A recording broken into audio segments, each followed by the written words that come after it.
All right, so the next section is on independent and dependent events.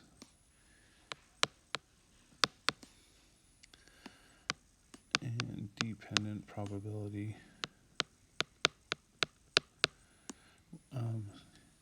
We'll primarily talk about independent today, and then we'll do dependent more tomorrow, but we'll still need to understand like the difference.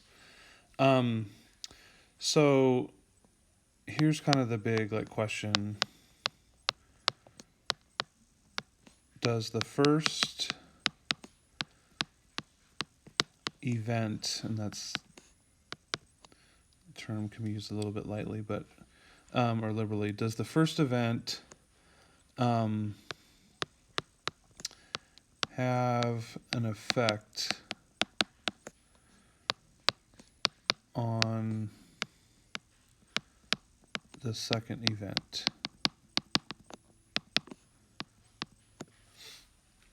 Whatever that is. Okay. If it does have an effect, then it's dependent. If it does not, then it's independent.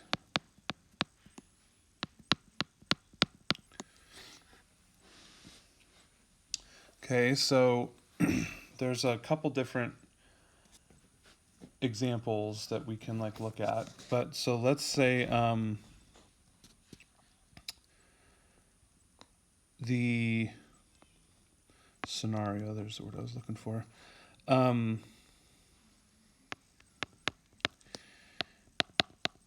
You flip a coin twice.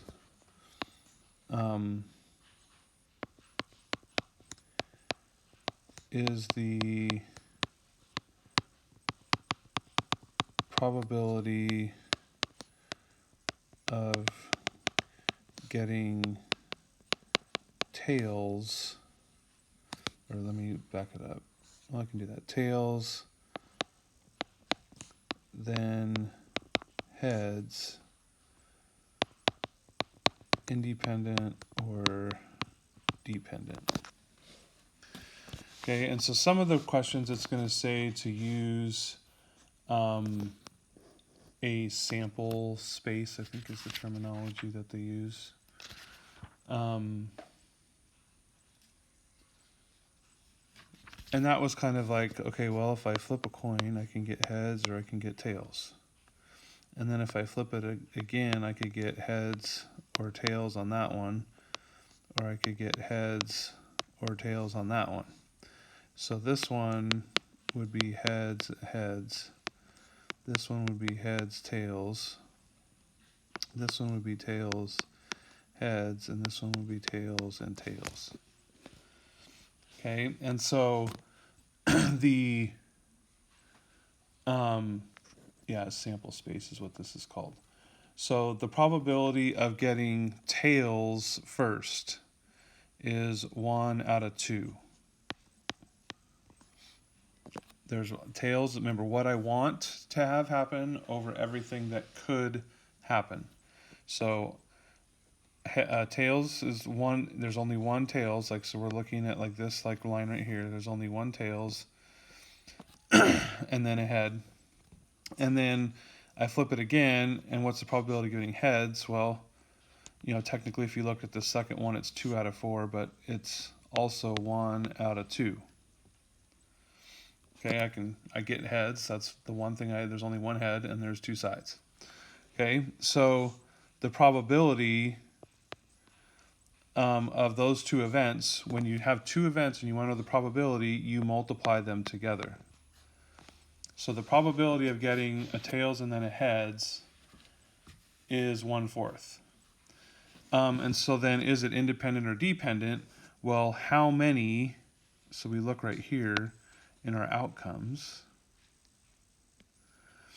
how many are tails and then heads? Well, tails and heads is right there. So there's one of them out of 4 possibilities. So when these two things match, it's independent. Okay, and if you think about it, I flip a coin. Whatever I get, does the next flip of the coin, is because I got heads first, is that now make it more possible to get tails on the next one or heads on the next one? Like, no, it doesn't. Okay, so, but this is like a mathematical like thing to show that it's independent. Okay, does the first event have an effect on the second event?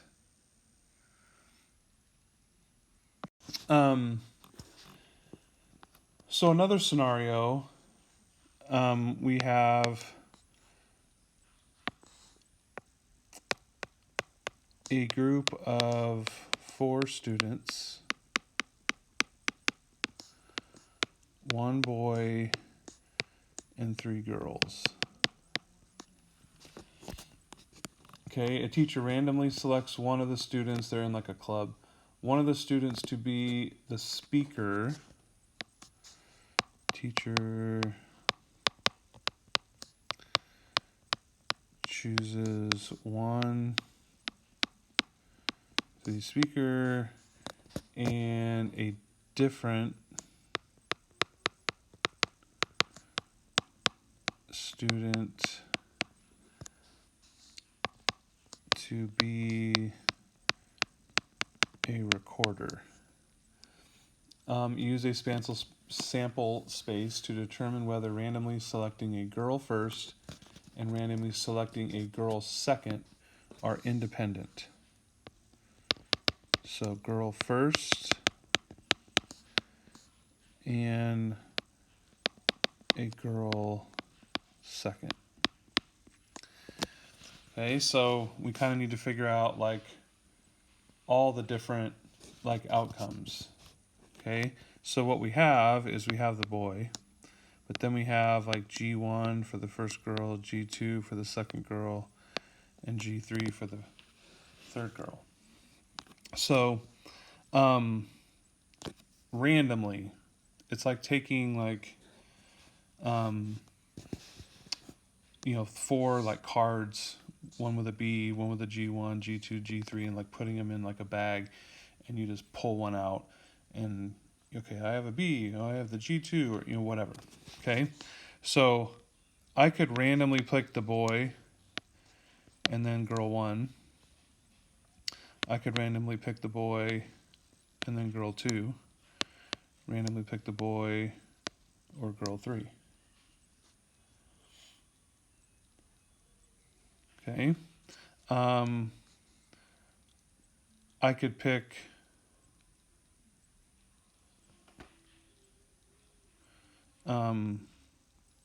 girl 1 and then the boy. I could pick girl 1 and then girl 2. I could pick girl 1 and then girl 3. Okay, then I could, just kind of keep repeating this process. Girl 2 with the boy, girl 2, girl 1, girl 2, girl 3. And then finally, I could do girl 3 with the boy, girl 3 with girl 1, girl 3 with girl 2. Okay, so girl first and girl second. So if I have how many of these possibilities, there's 12 altogether, how many of them have the girl being, any girl being picked first? So I've got, these, I'm just going to put a red one for like the girl first. All of these have a girl being picked first. Okay, so that's 9 out of 12. Okay, and then how many of them have a girl going second? 2, 3, so not that one. 4, 5, not that one. 6, 7, 8, 9. Okay, so again, a girl second. So I could reduce. Okay, and so the probability of that is 9 out of 16. Now, but the whole like question was independent or dependent for picking a girl first and a girl second. So I got to find those ones. So here's a girl first and second, girl first and second, first and second, first and second. Okay, so there's 6 of those out of 12 total, which is 1/2. So these two things are not equal. So this is a dependent event. And if you think about it, if you go back to the original scenario, does the first choice affect the second choice? The teacher chooses one speaker, so chooses a girl at random, and a different student to be the recorder. That second choice is dependent on who the first one was chosen, because that person can no longer be chosen. So if it's girl 1 that got picked randomly to be the speaker, girl 1 is no longer an option because it says a different student to be the recorder. So now the randomness changed because I've taken this one girl out of the situation for the second event. Okay, where the coin toss, just because I do heads, the second coin toss, the heads is still on the coin. It didn't get taken off. Okay, so another like way to kind of think about it is like if you had 10 marbles in a bag and you picked one of the marbles, okay, and then you put the marble back in the bag and then you shook it up and you picked another marble. The chances of picking whatever marbles in the bag, like let's say there's green ones and blue ones and yellow ones, or different, like there's 2 of this color and 3 of that color and 5 of that color. If what are the chances of picking a blue one or whatever? You pull it out, it's however many blue ones out of 10. Well, when I put it back in the bag, it's still the same number of marbles in there. So the next event, you have the same chances of getting what you wanted. So they're independent of each other. If you take a marble out of the bag and you don't put it back in and you pick another one, the chances change the second time because now there's only 9 marbles total instead of 10. So if you put something back or you still have the same opportunity, that's going to be independent. Okay, this example with the girl, the teacher picking the students, whoever got picked first cannot be picked second. So the randomness changed on the second one. Okay, so that's why we say it's dependent. Okay, so putting something back is kind of a key. Did I put it back? Did they not put it back? Like that's going to be in different scenarios. That's going to tell you, is it independent or dependent? Okay, and then, so literally like the first decent number of problems, I think probably the first like 10, you're doing 3 through 12. So 3 through 10, I think literally it's just independent or dependent. Okay, you're not like actually finding a probability or anything like that. Okay, and then the last couple will actually be finding a probability. So let's see.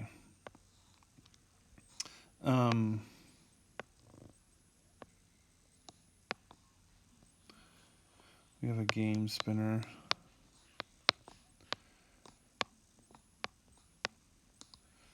So pretend there's like an arrow, like a game spinner, and you spin it around.